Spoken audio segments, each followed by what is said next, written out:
Hey, welcome back to church. We're so excited that you guys are here today. We have an amazing topic that we're talking about today. We're talking about honor. I believe this is going to be one that is going to be relatable to almost everybody because I think we all have different definitions of what honor looks like, what it feels like. And Yeah. so we're going to jump straight into it. Honor, right? So the definition is high respect or great esteem. So Jason, how do you feel about honor? What does it mean to you? So the first thing I thought of, like the respect, esteem, things that I would like to end my life with. Not necessarily even just for me, but because of how I helped other people. Come on. How I helped others gain. I was honorable in the life I led. I think it's beautiful to be honored, like as a verb, to honor others as a verb, to give honor, to receive honor. I believe you have to give. I think you need to live honorably. I think there's so many ways to use it. I think there's ways we use it, and I can't think of many downsides, negatives to honor. I can't think of gaps where when somebody uses the word honor, it's one of the few words, and I'll be curious what your thoughts are on this, and maybe I'm incorrect. I can't think of a way that we've negatively manipulated the word honor, right? And so integrity is kind of another word like that, where it's hard to use it in a way that isn't exactly the intended definition. And I'll give an example, actually, and I don't mean this to take like a sideways turn right away. I think culturally we've done something really strange with the words like justice. Right? What does it actually mean? Yep. I think for some people, justice just means getting what you want. And it doesn't mean what is correct or right in terms of morality. It doesn't mean, morality. There's another one, like sliding. We've done culturally this like sliding scale. Honor somehow has become this real Teflon, like almost bulletproof word that it seems to be strong, clear cut. Like if you are honorable, if you deserve honor, there's not much confusion about your value to other people's lives. So that's one really cool thing about honor. I think it's really difficult to do in a silo. I think it's hard to do privately. Like I can be, and you should be honorable privately. I think honor is built in private and then utilized in public, right? So in private, you can be dishonorable. And I think that's part of the challenge of it. But again, I think it would be really hard to misconstrue. Like, I'll give you an example. It would be hard to say someone was honorable in how they hijacked what is it called? An armored car as it was leaving a bank, right? There's no honor in that. But you could say, well, that's justice because, the people that were robbing it, their community traditionally needs money or something along those lines, right? Yeah, you could finesse that a little bit. Man, honor is really cool in that it's so concrete. Like, I've never seen a news report where it was like someone honorably punched this other person in the face. But occasionally we call that justice. Occasionally we call that equity or equality. How about equality? That's one where it's like, ironically, the balance of equality shifts so dramatically one way or the other.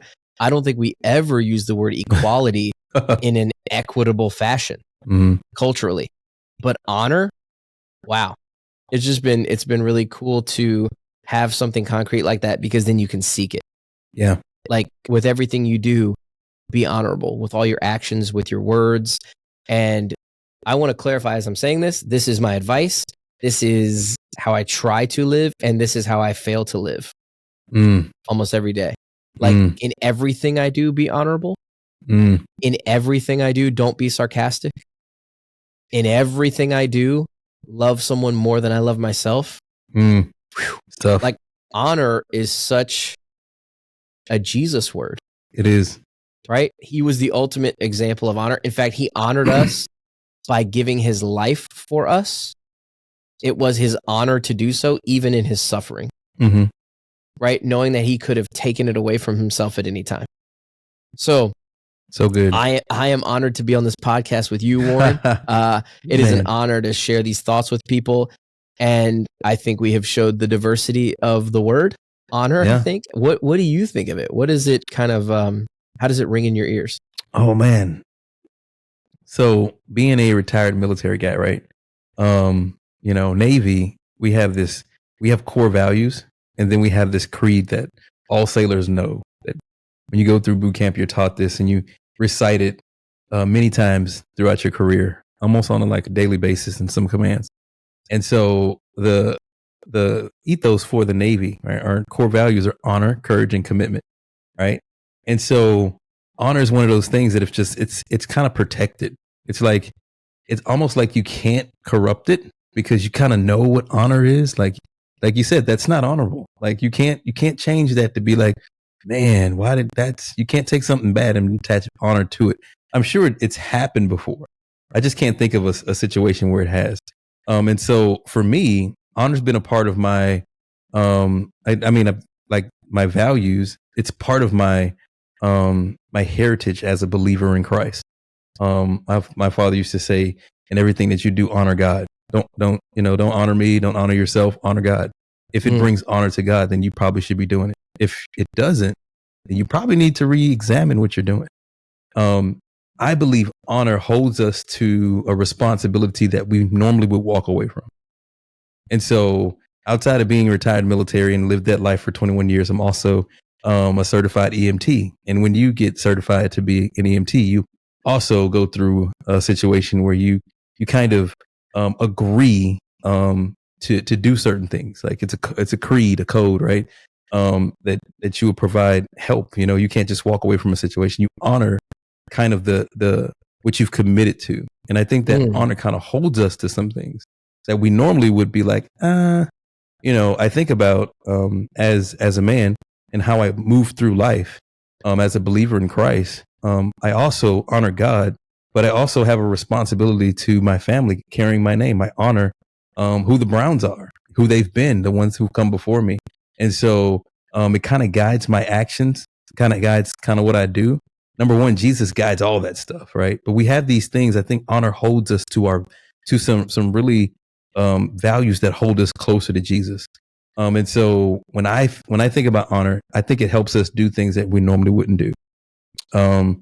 When military people go on deployment, there's always a possibility they won't come back, but they still go. Yeah. There are a few who go kicking and screaming, right? But they've already made that commitment. They volunteered. Nobody's in the military because someone put a gun to their head. They're there because they have volunteered. And what that means is they volunteered to stand in danger so that our country can stand in safety. And so this is the same thing for firefighters, police officers, these people who have decided that they're going to do jobs or they're going to do something with their life that may cause them danger. Why? Because they either believe in it, right, or they chose it.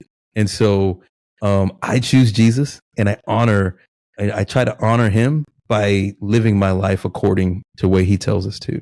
Do I get it right all the time? No. Like you said, these are the things we want to live by. These are the things that we desire to live by, right? And so, but that holds me to not making so many of those mistakes.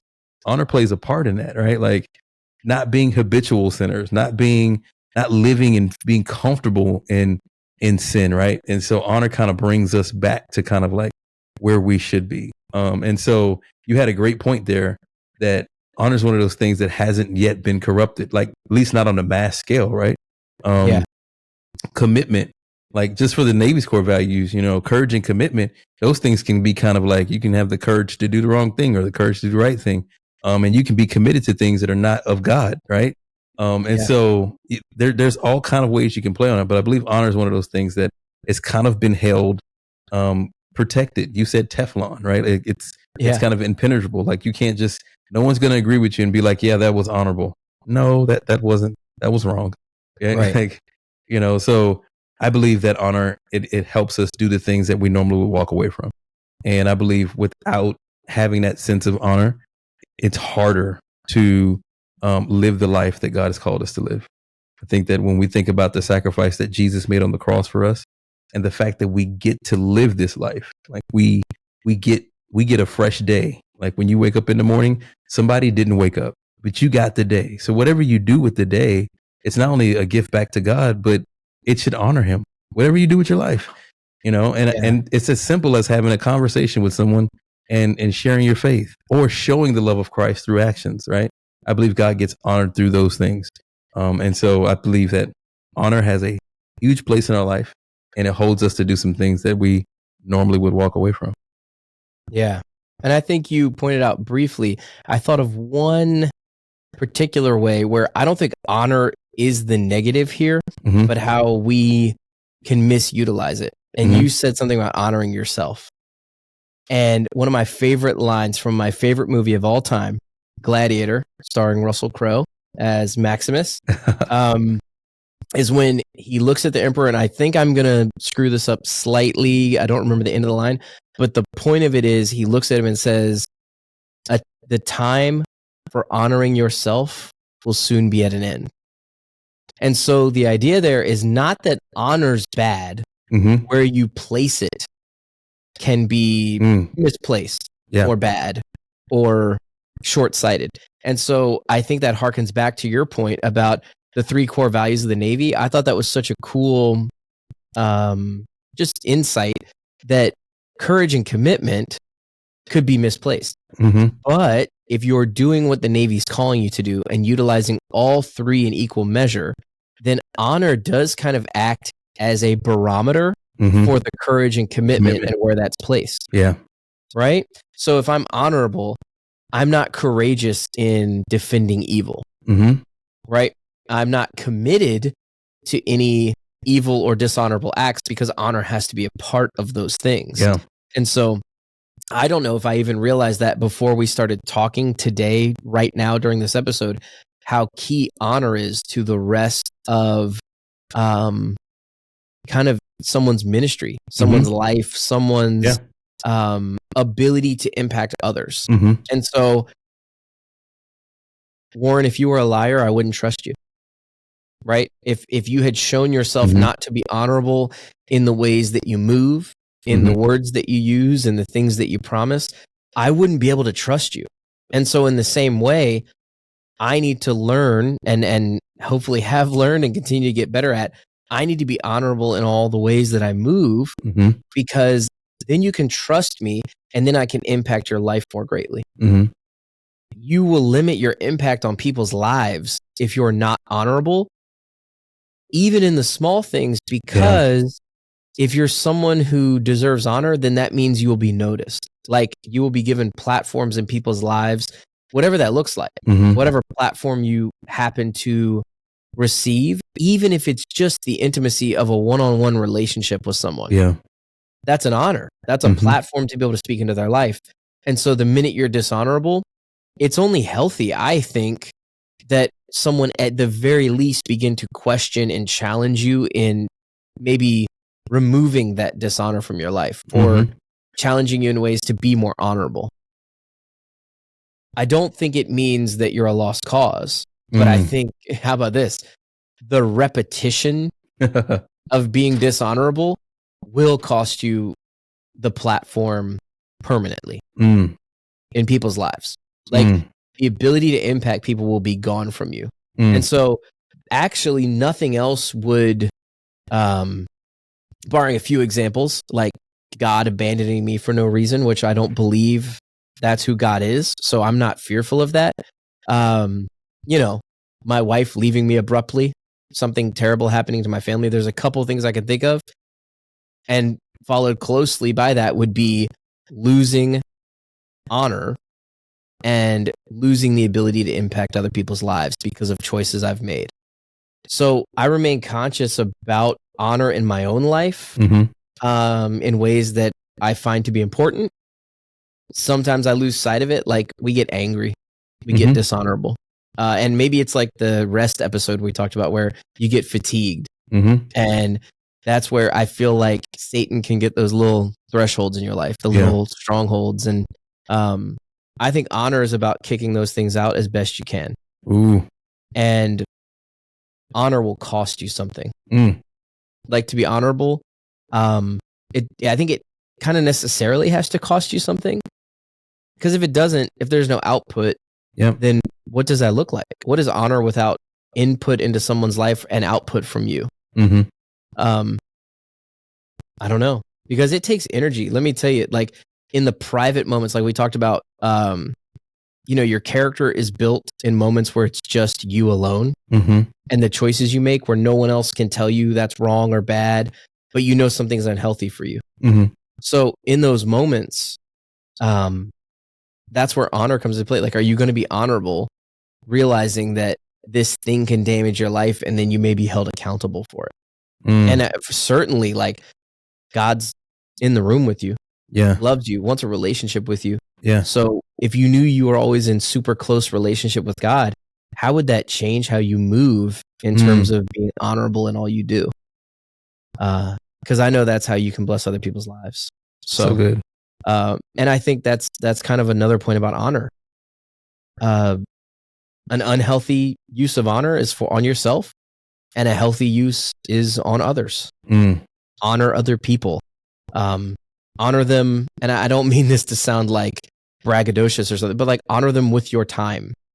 In fact, let me say this. Sometimes people say that, like, oh, you act like it's such an honor to be around you. Well, wouldn't you want to live in a way where people are honored by your presence? Yeah. Like, man, it is an honor to have you around because you make us all feel great. Not like it's an honor to have you so we can worship the ground you walk on. I don't really care about that stuff, actually. Yeah. But how cool is it when people are honored? Like, I just really want you at that birthday party because I know it's going to be better if you're there. I really want you in the midst of the challenges in my marriage because I know that it's going to help my marriage. Like when my wife and I do marriage counseling at church, in the end, typically our relationship is stronger with that couple. Typically, it ends up being our honor, but they are honored by our time we spent. And if they didn't find value in it, I'm not sure they would feel honored by our time. Yeah. I think it would create more strife. And so for us, we just trust God about that. And sometimes it's like, give us the right words to say, give us the right energy to have. But again, honoring yourself creates disdain and people don't want to be around that. Honoring others, ironically, it's kind of cyclical. It's cyclical. That's a tough word to say, cyclical. Honoring others, creates a cycle where they want to honor you back. Like it's just, you're building each other up. And honor, like love, to me, is one of those things you don't have to worry about giving yourself, because if you give it to others, you will find it returns to you. And I think that's how God built it. Right? We're in relationship with people. So, anyway, I'll get down. I don't know where that point was landing. I don't know how to land that plane, but it just was hitting me that it's kind of a yourself versus others. What do you think of that? Like, I'd rather be like Maximus, right? He wasn't worried about honoring himself, and it was actually after he died that he was most honored. Who will help me carry his body? And all these senators and emperors and the leaders of the kind of Roman elite helped carry him out. Yeah. When all of his quote unquote status was gone, what he had left was his honor as a man. And so his whole journey was about honoring the memory of his family. Now, I just want to caveat for a second. Some of it was about revenge. And I think revenge is the Lord's. And so I would also be challenged in that if the same thing happened to my family.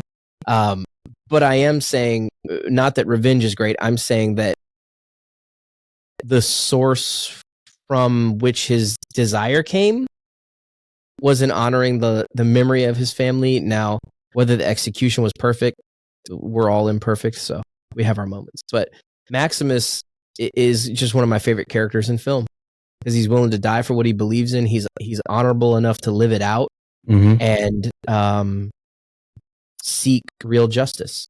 So, anyways, That's where I'll land that. I left you with like nowhere to go. Into Oh no, podcast, guys. Yeah, it's our shortest you, episode. you actually left that with such rich content, Good. right? Because Okay, you good. hit on something that I think that we need to kind of like unpack, right? The Okay. practicality of honor in like everyday lives. Like, what does it really look like to be honorable, right? And so Yeah. I want to kind of start this like from the top down, right? The Bible instructs us to honor our father and mother, right? Hey, say it again Right. for the kids in the Right? back. Honor our father and mother, right? Yeah. And so this is a scripture that was heard throughout my house growing up. Like, it was like one of those scriptures that was like, wow, so your days may be long upon the earth. And you're like, wait a minute, if I don't honor my father and mother, that means my life will be cut short. Right. Yeah. And so Good. It's good Bible. I think that it kind of gives us direction for our life. Like, we should honor authority in our life. Right. Our father and mother are supreme authority, right? Like, my father has been in heaven for several years, right? And so, but if from hypothetically, if he walked through the door right now, right, I would probably stand up at attention and say, "Good morning, sir." Right? Like, it's an automatic thing, right? And I believe that honor in today, like, and not just today, I think that this has been happening over all generations, is that we sometimes lose sight of who we should be honoring. And we take honor from other people and we give it to ourselves. Okay. Right? And so practically, what does it look like for you, Jason, to honor your father and mother? Right? Like what does that practically look like in your life, and how do you carry that out? Oh man. Not always well. Mm-hmm. I think that for me, I have a lot of innate confidence, which then manifests as pride sometimes. And so I think there's ways that I could have honored my father and mother better. At the same time, I think it was important to me to maintain good relationship. Mm-hmm. I think it was valuable to be able to listen. So like the honor I think that I tried to show was trust what they're telling me. Mm-hmm. And that's kind of what the maybe the greatest honor you can give a parent is when I'm saying something to you, trust me that it's about building you up. Mm-hmm. And understanding that parents are not perfect. So I, as a parent, this is so funny to me. I literally yesterday, in speaking about cleaning our home, was talking to one of my kids and said, you know, the Bible says honor your father and mother, and your mother just asked you to do something. Yeah. And you have found 3 other things to do instead of it. So I'm going to make sure I turn up this part of the podcast really loud when we're in the car. You know what I mean? Let's go. Let's listen. Hey guys, just for no particular reason, let's listen to this episode on a few tick the volume higher. No, I mean, for me, I think there's times where, like, let's be real people, real problems. I deceived my parents to make sure I could go to that party I wanted to go to. I feigned. I'm trying to think of the better way to say that. I pretended to be honorable to gain trust, and then did something that it wouldn't be honorable, right? There was a time, and wow, I can't believe like talking about this on the pod. This is cool. This is like a moment for me. So I don't know if I've ever talked about this out loud, but like at one point when I had begun driving, I was in school with, you know, a lot of kids that their parents were lawyers or doctors, or maybe this is my perception, by the way. And some of it may have been the perception that my friends left me with. So I didn't do enough analysis of this because I was immature and selfish. So I started driving, and my parents were like, excellent, you can take some of the burden off of us and go pick up dinner. So I gladly did that. And then it was my choice, but for sure, Satan was whispering in my ear, you know, you have their credit card, right? And so I had the trust of my parents because I was honorable enough to earn it, to have their credit card in my hand. You know, in the era, by the way, I remember this vividly. I was just old enough that they had just stopped doing signatures on credit cards. Ooh.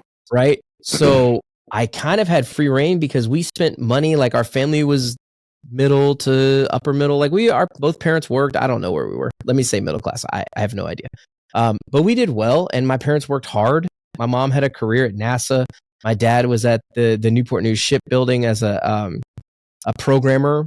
And I mean, we did awesome. Like, we never wanted for anything. And it only amplifies in my mind the selfishness of what I did next. So I had anything I could want, man. New basketball shoes for every season. Every school year we went school clothes shopping. And let me tell you, that's just not a thing. I didn't know that wasn't a thing, but I know that's not a thing that people do. But it was like a extra birthday each year, right? And like, how cool. By the way, I know my mom's listening. Thank you, Mom, for taking us on those trips. Like, I had no idea how special that was. Yeah. And now that I'm there, I get it. Like, it was so cool. And so what did I do with that? I completely broke their trust. So I had their credit card, and boy, if I didn't find my way to Best Buy, because it was right across the street from Chick-fil-A. And so the truth is, I did this a few times. Like, oh, I'll just grab a DVD or two. And like many sins, it just spiraled. And so here's the wild part. This is how God will correct you. And I'm so thankful for this. And at the time, it was devastating, but I'm like so grateful this happened. And I like that I get to tell this story on the pod, because it's one of my more embarrassing moments in my life.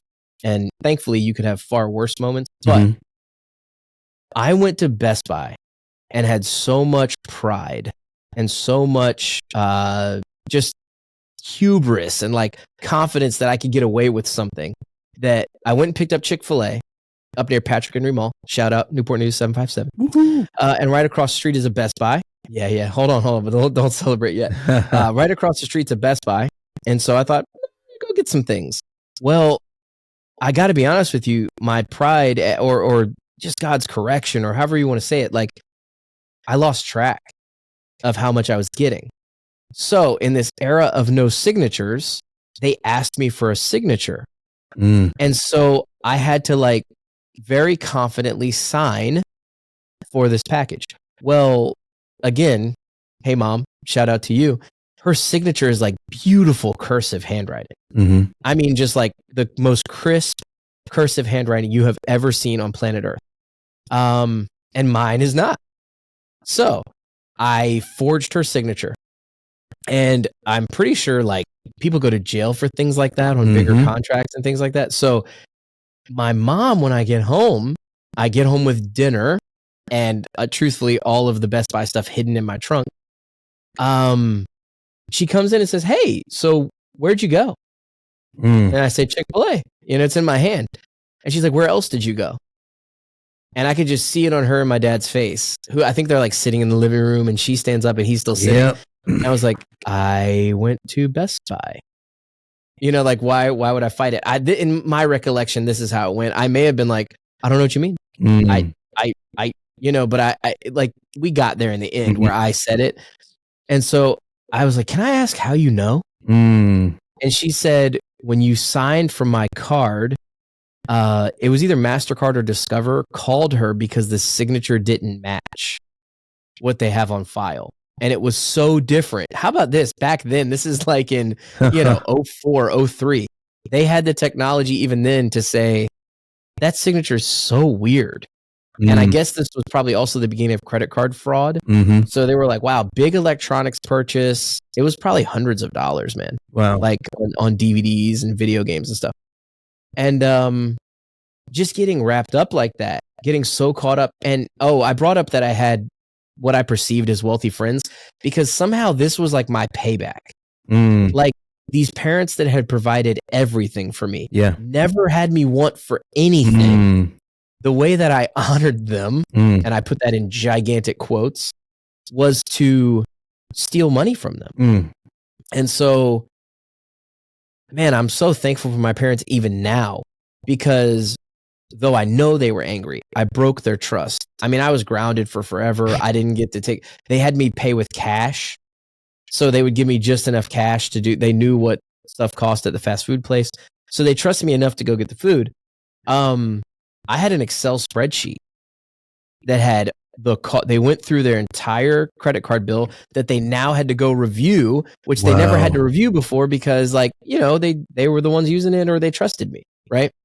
I destroyed their trust so much they went through their credit card bill, which I don't blame them for this, and put together a spreadsheet of everything, every Best Buy purchase. Yeah.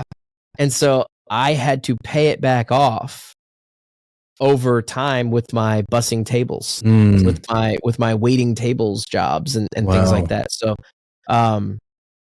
man, mom and dad, thank you for showing me honor and not punishing me harder. I didn't need it because it worked. Like it was self-correcting at that point. But it's just a moment of the lowest amount of honor I've ever showed. And it's just so funny that you would ask me that. Like this to me is a God moment where like you'd ask me, how did you honor your father and mother? Well, there was a time I stole a bunch of money from them, and went and bought stuff. And that's not indicative of all of the, my dad and I watch basketball games together. And by the way, I'm also thankful for this. Our relationship isn't permanently damaged by it. Even then, like by the end of high school, we were in good spirits together. Like we were we weren't, it wasn't like that, but they wanted me to feel the pain of like, you're going to earn this thing. And so here's the thing. When you destroy the honor, the collateral you've built, I think you and I talked about this maybe before we started recording. You can be honorable for 99% of your life. Come on. You can be honorable all the way, like every moment of your life as best you can until the moment you're not. Come on. I don't care how much time has passed, but the moment you're not, especially if it's big enough, you're done. You might not be seen as honorable. Yep. And whether it's publicly, privately, like, I'm not you, Warren, but like the listener, whether you've been honorable or not. Yeah. And so nobody has to tell you, and you can feel it when you're not being, because the disconnect. You know it. You feel it. How you want to feel, how you want to be seen versus what's happening now. And so that's so good, man. That was a big story. So be honorable. I've extracted some pieces out of that story, just some couple pieces, right? So like in the vein of honor, right? And I love this because God treats us like this, right? He does. Like I've talked to so many people who believe that that there's an angry God somewhere and he's mad at you. He's upset with you. Oh, yeah. And it's kind of like walking in the house with Chick-fil-A and just got off the phone with the credit card people. And you're just like, wait a minute. My son did this? Like we've given him everything. Like he doesn't want from anything. He could have just asked for the stuff when he gave it to him. Like you might not have got everything you want if you'd asked, but you probably would have got some of it, right? And so we do God the same way. Like legitimately, he gives us life, health, and strength. And what do we do with it, right? What do we do? We turn our back on him. We turn our back on his commandments, right? And like when we go before him, right? It's like walking in the door with Chick-fil-A. Like, when we finally come back to God, right? We stand before him. And what doesn't happen is this thing of shame, this thing of like, your parents could have humiliated. They could have said, we're going back to Best Buy right now. We're going to walk you in there and you're going to tell them you stole this stuff and you stole the credit card and we're going to call the police. They could have humiliated you. They could have just overly punished you, right? Sure. Yeah. But what did they do? They kept it in the house, right? Like legitimately, they could have said, no, I think my credit card got stolen, knowing that it was you, right? They could have, or whatever. Yeah. Whatever, right? They could have just made it, they could have just made it so much more painful for you to come back, painful for you to make amends for that issue. And I love it because the one thing I know that is if you've ever done something wrong and you go to God, there will be a consequence. But if there is constant humiliation, there's constant, this constant like era of shame over your life, that's not from God. That's not from people. Right. That's from people. Right. Like legitimately, when you feel this constant guilt, when people remind you of your mistakes, that's actually a sin for them, not for you. Right. Because when you go to God and you ask for forgiveness, and you go to the person and you ask for forgiveness, it doesn't take away the consequence of what you've done, but it takes away the guilt and the shame. But what people will do, right? if anybody knew that about you, right, they would bring that up. Like, oh man, you're you're always going to be a thief. You should steal from your parents. They will attach that to your life, right? Like we know Judas not for being a disciple. And you talked about this before we started the podcast, right? Like we know Judas from being a disciple, one of the 12, right? So while he was a disciple, did he not do anything that was amazing, right? He was in ministry with Jesus. So what is he known for? We kind of know him for being the disciple. Come on. If you know what I mean. Like maybe we do know him as a disciple, but like the dishonorable one. The dishonorable one. And it's like, dude, what a legacy burned by one choice. One choice. I mean, like, I don't mean to minimize it. Like, it could have been a couple choices, but you know what I mean? It's a huge choice, but when Judas was born, that's what he was born for, to fulfill the prophecy, right? Like thank God for Judas, because without Judas, right? Like, Jesus doesn't end up on the cross. Come on now. So, I just think that that's a piece of honor, right? Like how your parents operated in that, and even in that situation where you were being deceptive, they still honored you as their son. You know, like sure. You know, and I just so feel God does that for us. You know, he does that for us. We don't serve a God of guilt and shame. We serve a God of forgiveness and redemption. It doesn't remove the consequence. I got to keep saying that. Like, you're not going to just roll through life and do whatever you want to do and think that there's no consequence. But there is forgiveness and redemption and restoration in God. And you don't have to, so if you've lived a life of dishonor, or you're in dishonor right now, because it's a feeling that it's a heaviness. If you're being dishonorable, right? Like, it's something that a lot of people can't rest in. And if you have learned to rest in it, then you probably have some other issues going on in your life. It shows up in your attitude. It shows up in your outlook. And so if you have some of these issues, you're sad, you're depressed, you may want to examine, like, is there some dishonor lingering in your life? Is there some things that you're doing that doesn't bring honor to God, to you, your family? So I think that was an amazing story that you can recall that and be like, whoa. Yeah. Because I think sometimes you'll hear from people, believers, and they'll just tell you the good. They'll just tell you like, nah, man, I've always loved my parents. I've always been the good kid. And that's, for most of us, that's just not the story. We've had to learn, and we've put our parents through the ringer, looking at the stage of life I'm in right now. Thank God my mother's still alive, and have an opportunity to spend time with her and to do things for her. And at this stage in her life, she needs me more, right? She needs me more than, I still need her, but she definitely needs me more in her life in this period, right? And so I honor her by showing up, honor her by doing the very best I can for her. So the roles have kind of like changed. They've kind of shifted, and I believe that's what honor kind of does. And for me, honoring your father and mother is kind of recognizing the sacrifice that they've went through so that you can have life, whatever that is. And I'm not talking about like if you've had abusive parents and all these different things. There's so many different things. It's not a one size fits all, right? Because there's situations out there. But I think for the most part, people have had parents that they've judged against the standard that God didn't create. I think that there's this Hollywood standard of what a parent should provide or do.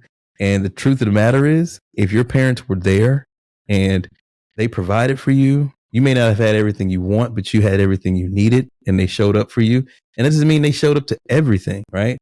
But if they've cared for you over your life, right? That deserves honor, because that's not easy.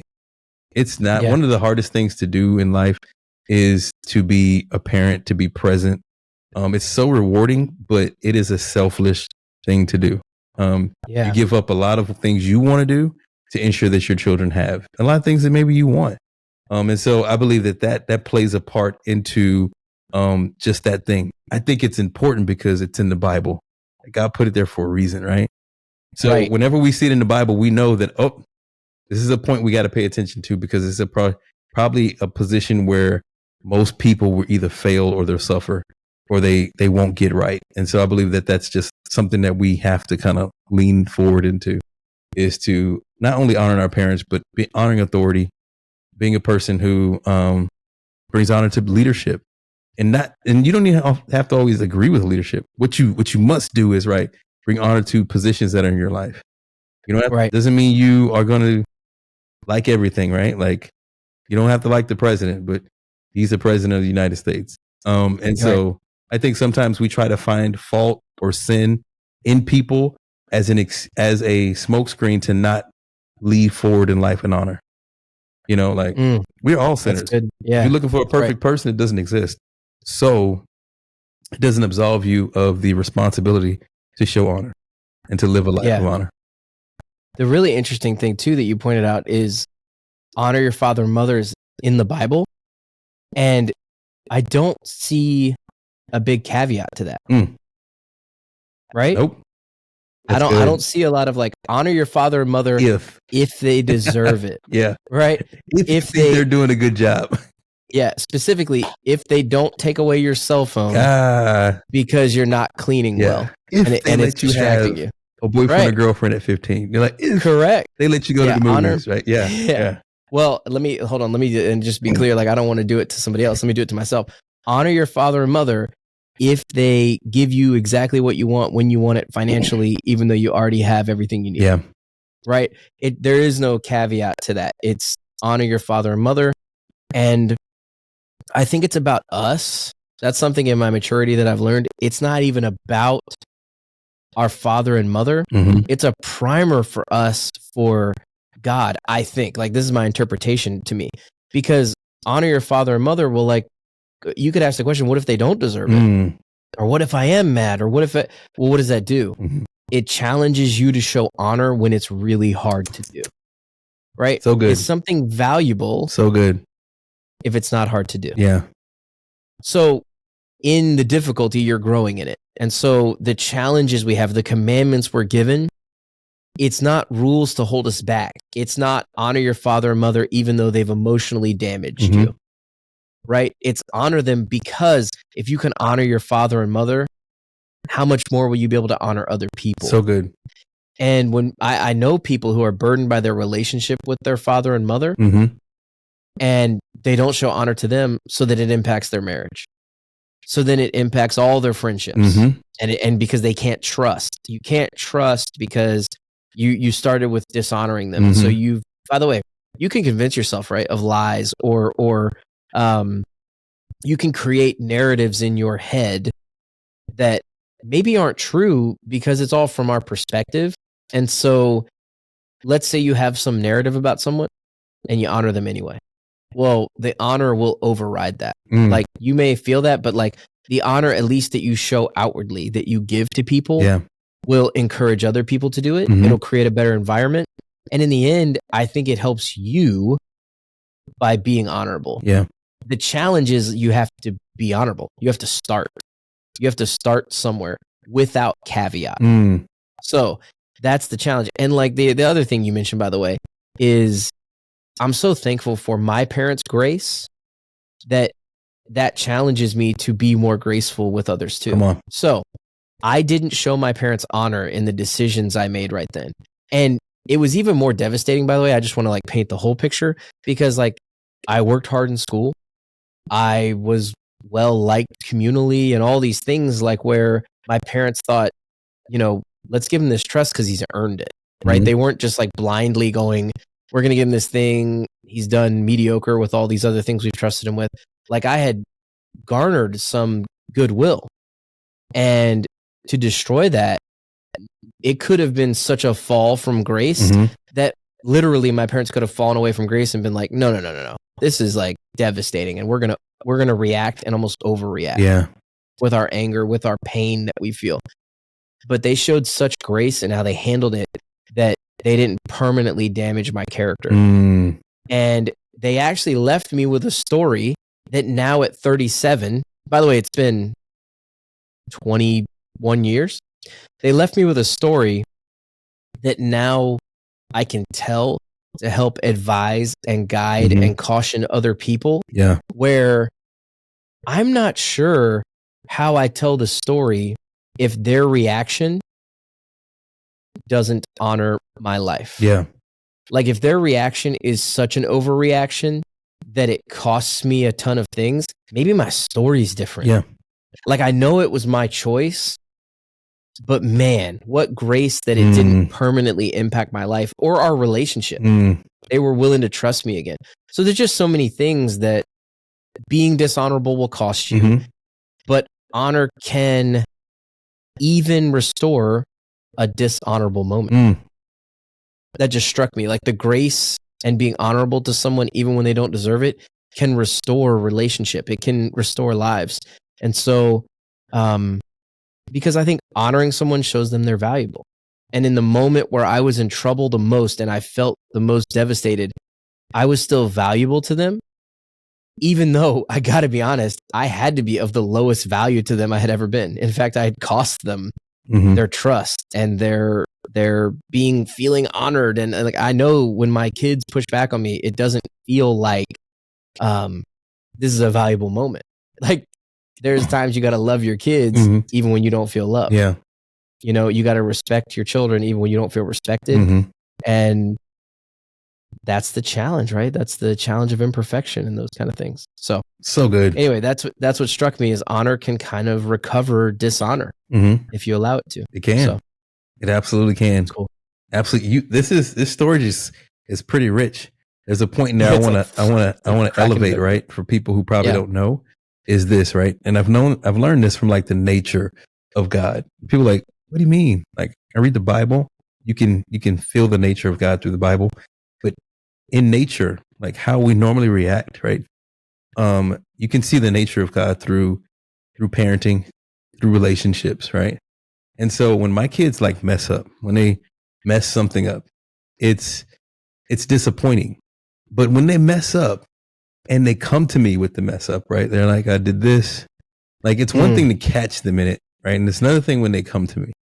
And I think this speaks to the heart of Jesus, speaks to the heart of God.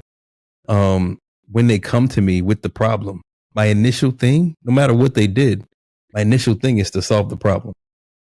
The initial thing is not to make them pay for it, not to punish them. Maybe I may be disappointed, maybe I hurt, but when you come to me, like, if there's a problem, if you're in trouble, if there's an issue, my initial thing is to solve the problem. It's to get you out of trouble. It's to save you. It's to take care of the issue, and then we'll deal with helping you not make those decisions again. We're not going down that path. And I just believe that's how parents honor their children, as a covering. Like, I think it's not our mission to lead with I'm gonna get you back for this. I've never felt that way with my children. Like, I'm gonna teach you a lesson. It's not even what we lead with. Our first initial reaction is, let me get my kid out of this, whatever it is. Right? Yeah. Do you think it's I'm curious about your strategy there. So do you maybe try to, so this is what I would say I would do in that instance. And I think this is maybe what you're saying. I'm just curious, like, free flowing thought here. When you say, get your kid out of it, like, get him out of the situation, I find that if it's bad enough, what I want to do is save my kids from maybe the larger consequences or the larger situation. And then in their life, give them consequence that's like not permanent. Yeah. For instance, right? Absolutely. Like, that's kind of what my parents did. And that's what I try to do with them, is like, hey, I want to offer a covering where you know you're safe with me, but also, like, I do want my kids to know there are real world consequences. And I think that's where being honorable is important individually. Yeah. Right? Like, so I say that to say, you, Warren, cannot be honorable for your kids. Yep. You can protect them, you can love them, you can be committed to them, you can help them learn to be courageous, and you can teach them honor, but you can't be honorable for them. You can't. Here's a great example of kind of like what we're talking about.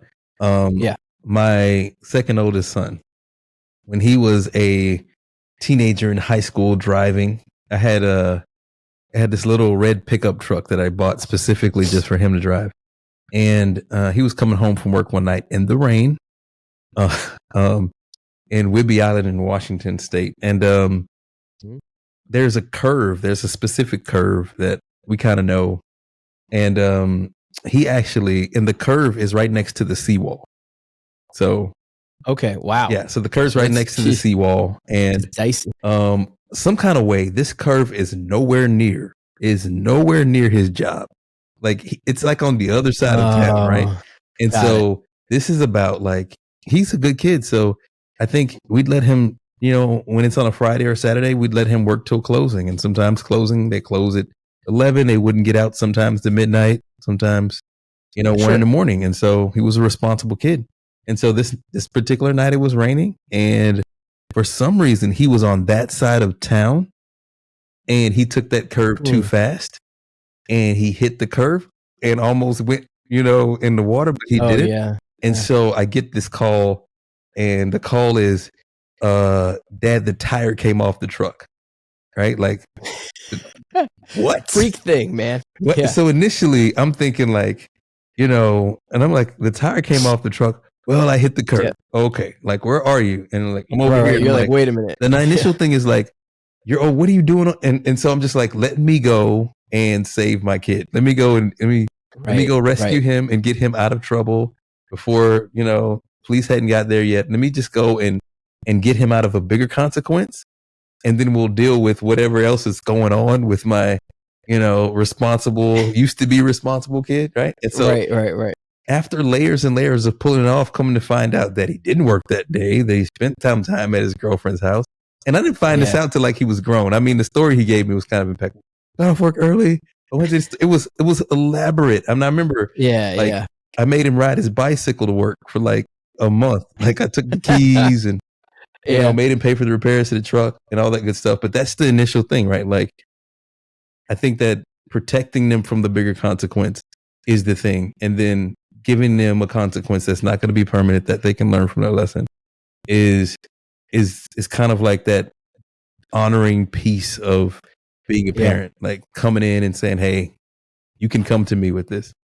We will figure this out. Yeah, it's going to be a consequence, but we're gonna get this thing right." And so I'm just glad he made the phone call. Yeah, exactly. It didn't try to fix that on his own or whatever, or try to drive the vehicle home and have another accident, the whole nine, right? And so, I believe that's a heart of God. When we find ourselves in situations that, where we haven't been honorable, we're living in sin, that when we come to God, that He's going to rescue us out of what we're going through. There will be a consequence, but He's a good Father and He will protect and take care of us. And so I think that's just a big piece of the overarching topic of honor. I agree. The biggest takeaway for me from this whole episode so far is that honor is valuable, but honor is really challenging. Yes, it is. It's hard. Like it's a constant decision. It is a lifestyle. It's something that is temporary. So you need to constantly be doing it to have it be permanent. Right? Like that's just a wild, like it's so important, but it's so fleeting because decision by decision, right? It's an honor thing and you earn it back, and it can kind of fluctuate in how honored you feel, but it should never fluctuate in how much honor you show. But that is the challenge, right? Sometimes we do fluctuate in how much honor we show. And so that's kind of beautiful, actually, that it's a constant challenge. It's like fitness, right? It's fitness for your soul. It's working at something to build something permanent where somebody could pull the cornerstone out at any time. I mean, that's just like wild to me to think about. Like, honor is a beautiful thing, and it's really, really permanent. I don't mean to be morbid, but it feels permanent. Like once we die, like that was an honorable man. That was an honorable woman. They lived with honor. They showed other people honor. It was an honor to share life with them. But again, I feel like, boy, that can shift so quickly with decision making, or kind of the story, the legacy that you end up leaving is, I find it to be super important, because my legacy will impact the legacy of my children. And what I teach them about loving Jesus, what I teach them about loving other people, are the two things that will impact legacy well beyond the memory of me. And so I have to be honorable to God in being the best example of that I can be, but then pointing away from myself and pointing to him. That's good. Like that's the challenge, is remembering not to be pointing at ourselves, point to God. That's good. First. And then just live it out as best we can. And that's the challenge, being imperfect. But it's really a cool object lesson for us because God is honor. Mm-hmm. Like he is honorable. He deserves all of our honor, all the praise we can give him. Yeah. We should give it all up. It's not about ourselves. It's about others. And really the most important other than ourselves is God. Come on. Like we need him to be a part of our life. Less of me, more of him. Come on. That's where we're Let's at. go. So that's the source of honor. That's going to make honor easier when you realize that you're not worthy and God's worthy and God loves other people. And so you put God first, you put other people second, you put yourself third in showing honor. So good. And you don't have to worry about you. God remembers you. He does. Well, and if he doesn't, get in relationship with him. Like if you're listening to this pod, you've gotten to the end, you don't have a relationship with God. We would always be remiss if we don't encourage you or challenge you. Just like honor, having faith in a savior who loves you enough to have died for you and called it an honor to have you be known by him. Like, excuse me. It's really important. Yeah. It's really important. Like honor is a challenge, but it's so worth it. So vital. So good. That's where I'm landing. So good. You have any more thoughts on honor, man? Only one more. Just one more. And hopefully it's practical enough that it helps somebody. It's helped me throughout my lifetime. One of the most honorable things that we can lead with in our life is sincere apologies. And what I mean by that is sometimes we walk through life and we leave a trail of destruction in our path. And it's not even something that we want to do. It's not something that we set out to do, but it happens. And I've known people who have either said things and done things, and they've never come back and honored that person by making amends or being the bigger person. Here's the perspective I put on that, because I know people who don't speak to their parents. I know kids who don't speak to their aunties or uncles. I know parents who don't speak to their kids. And this is what I push toward you when we talk about honor. Honor the people in your life that God has allowed you to coexist with on this earth. I think tomorrow's not promised to anyone. And God's called us to show his love and to live for him and to honor him. And one thing we can do by honoring him is making sure that the relationships in our life are in as good a situation as we could. It doesn't mean that the person you're going to apologize to is going to accept it, but it does mean that you've reached out and you have honored them by acknowledging that you may have hurt them, or you acknowledge that maybe you've done something that may have pushed them away. Because we never know what people are going through.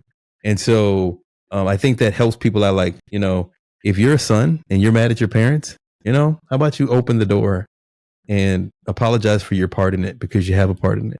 Or if you're a parent who's not talking to their kid for whatever reason they made you mad, maybe you open that door and you honor your kid by apologizing and open that door of communication up. I just think that God has given us an opportunity to live out the things that he's called us to. It's not just about talking about Jesus, but it's like living like him. And the number one thing that that's talked about in the Bible is that we're supposed to love our neighbor. And sometimes we don't get that right.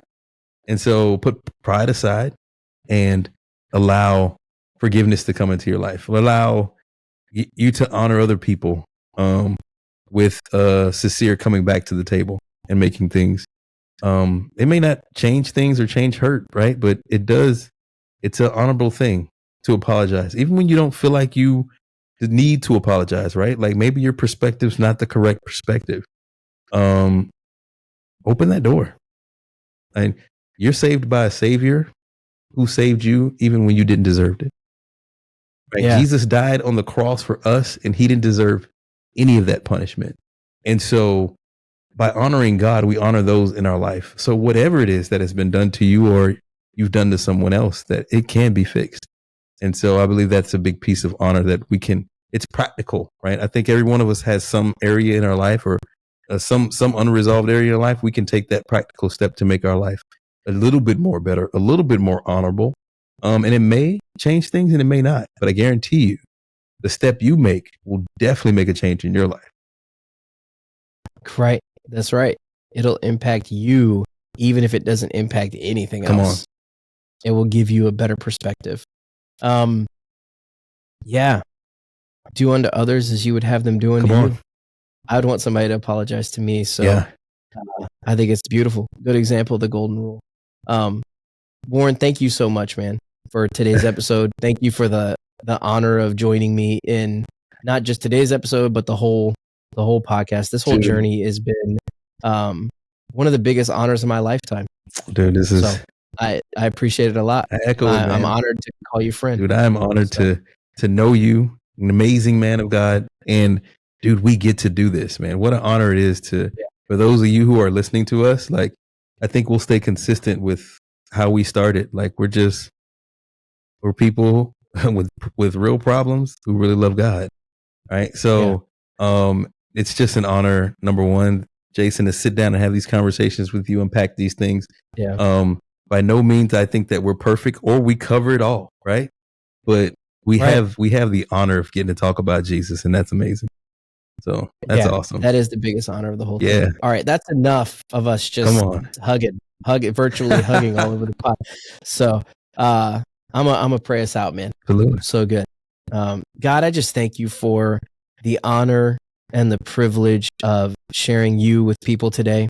I thank you for the ability to understand, but not only understand, to practice honor, to honor other people above ourselves, to love other people when they need it, God, in the right way at the right time. I pray that you would, whoever's listening, for Warren and I both, whoever it is, God, teach us to show honor better and worry less about being honored ourselves, because it's all about honoring you with what we do and how we live.